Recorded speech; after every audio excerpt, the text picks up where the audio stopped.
Good morning, ladies and gentlemen. It is your favorite dark sorcerer here. And this morning, it's 11:11 a.m., and I want to take yesterday's video to a little bit towards the next step.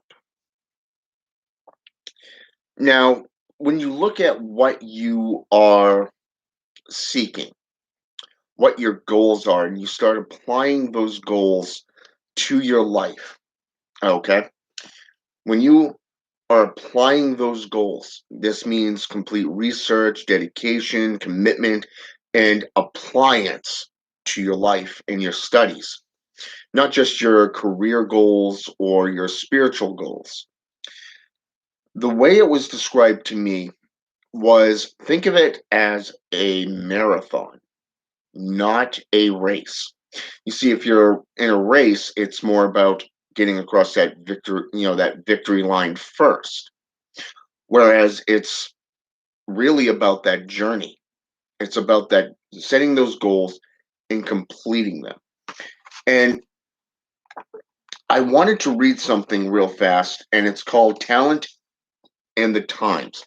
And it's in this book called Bushido, The Way of the Samurai. Okay. And this starts on page 54 and goes into 55. And it said, and this is just something I wanted to read because it really fits to our physical world. Okay. And it says, we sometimes fail to accomplish great works by being too impetuous. By thinking there are miles yet to go, you can reach your goal or object all the sooner. Okay?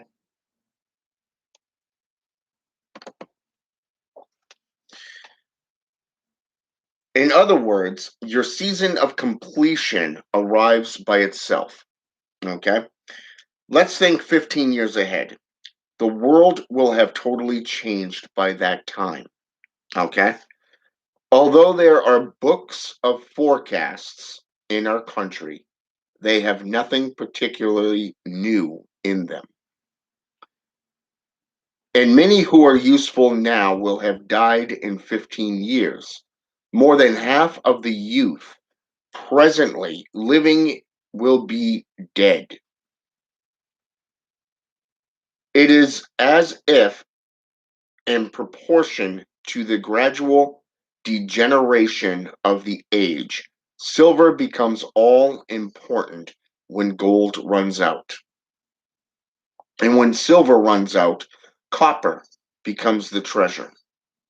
Likewise, in due course, human ability will slow down with the degeneration of society. So if you only encourage yourself to pursue those who are ahead of you, you will find yourself still suitable for service in 15 years. After all, 15 years is a comparatively short period of time. And if only you take good care of your health, then you can reach your aim and become useful. This will be very difficult in times when there are many talented people. Yet it will be easy to distinguish yourself among the new generation in the corrupt age that is developing. So I thought that was a very good interpretation of our world, both in the spiritual sense, but also in the physical. And I wanted you to be in that concept and get that full picture of why it's important to take your time and to build your your foundation. The 21 satanic points states build not upon sand but upon rock. Build not for today or yesterday but for all time. This basically means that if you're going to build a business, a temple, a church, If you're looking to further your own career within your company, become more financially stable within your life, you really have to understand your goals and your aims. You got to understand that everybody is out for themselves, especially today. If I don't get something in return, then I'm not doing it. Look at Congress. Look at the Senate. Prime example. And I have got to figure out a way to silence that app. But when you look at the world, you look at how the churches are run. You have segregation within the churches. The youth stick to themselves, the old ladies stick to themselves, the elders stick to themselves, and it's no longer about the entire flock.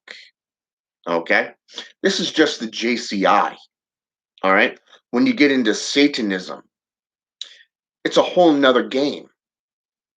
Satanism, on a spiritual sense, is about your growth and your evolution, just like any given sorcery or spiritual benefit.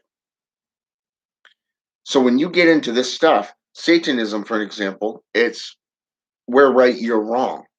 You got to be politically correct. Well, why do you have to be politically correct? Okay. Satanism is not about coming together as a community.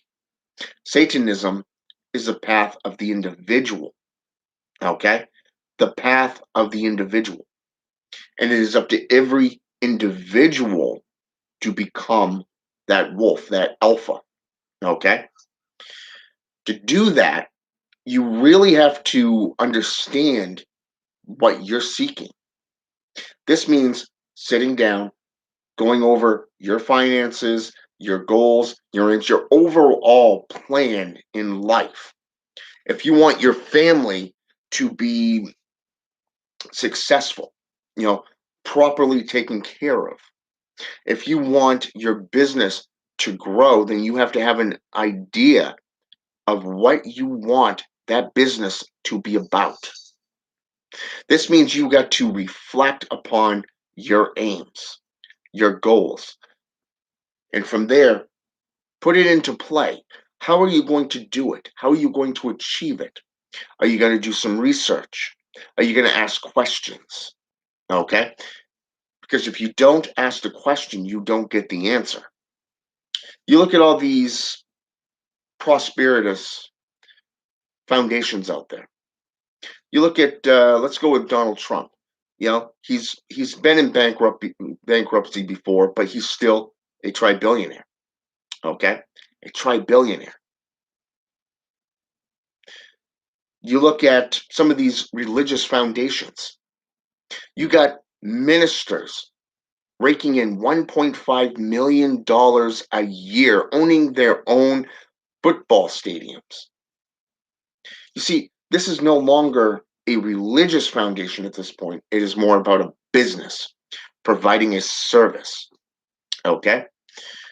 So in this case, you really want to look at how you're going to run your organization. Are you going to have a hierarchy? If you're going to have a hierarchy, who's going to be the boss? Who's going to be your second in command? Your CEO, your VP. Okay. And then go down. Who is going to be your division heads? Okay. How are you going to hire them? What are your hiring goals? What kind of products are you going to be putting out? What kind of services are you going to be putting into play? You see, there's a lot of things physically, but also spiritually you got to comprehend.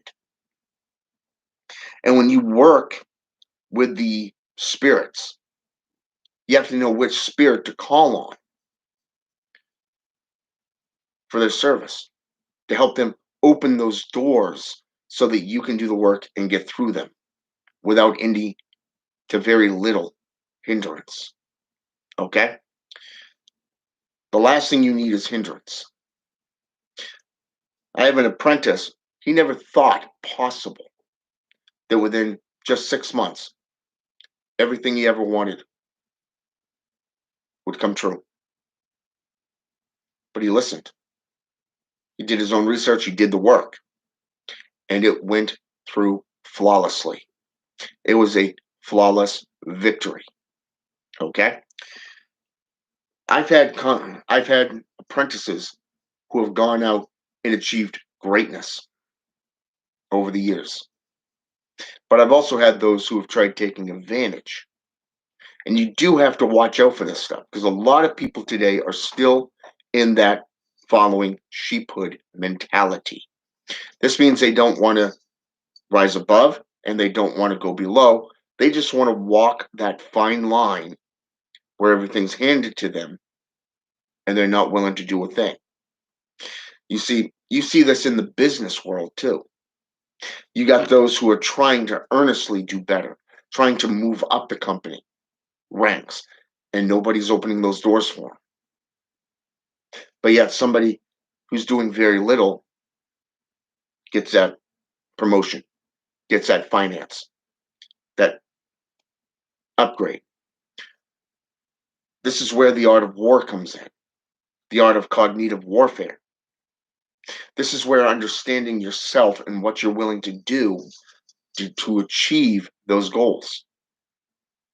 You see, it's not about finances at this point. It's about playing your cards right. It's about setting your foundation. It's about planning each stage of your assault from start to finish. And if you have opponents in the ring, it is best to remove them. What is it about you that will benefit that company instead of your opponents? Basically, you are the product and you are selling yourself at that stage. That's the illusion that people do not understand when it comes to business.